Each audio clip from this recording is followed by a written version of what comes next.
Is the asset allocation trust better than a will trust? Some of the benefits of the asset allocation trust is there is no grant of probate for assets in the trust.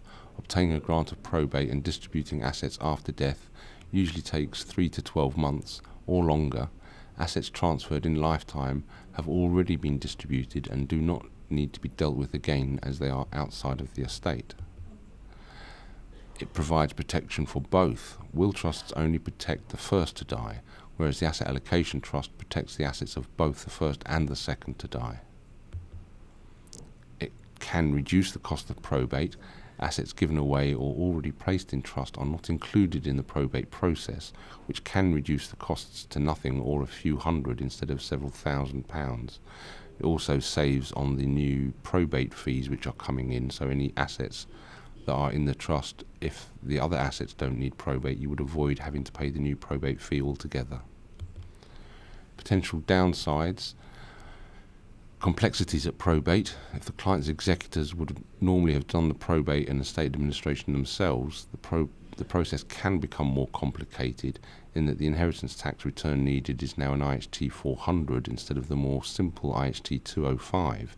However, if the residence nil weight band is needed anyway, then the more complex IHT 400 is needed.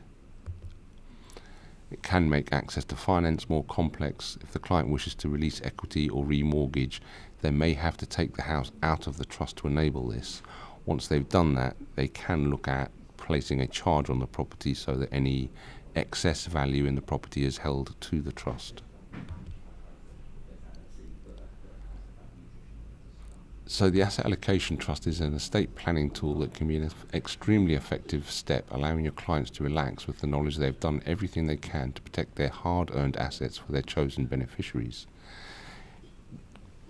Point number one is it's effective on both deaths, not just one.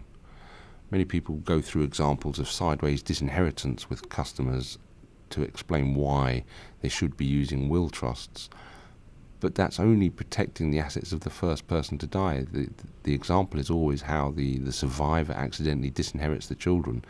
Well, the survivor can still accidentally disinherit the children for their half of the assets. Using an asset allocation trust, that sideways disinheritance protection is on both deaths.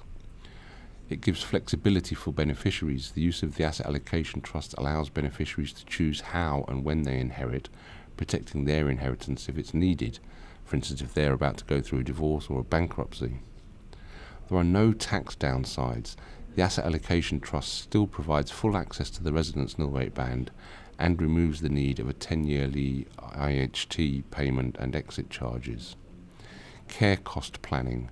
Assets in the trust can be liquidated and used to assist with care and quality of life funding as the trustees choose, rather than as ordered by a local authority.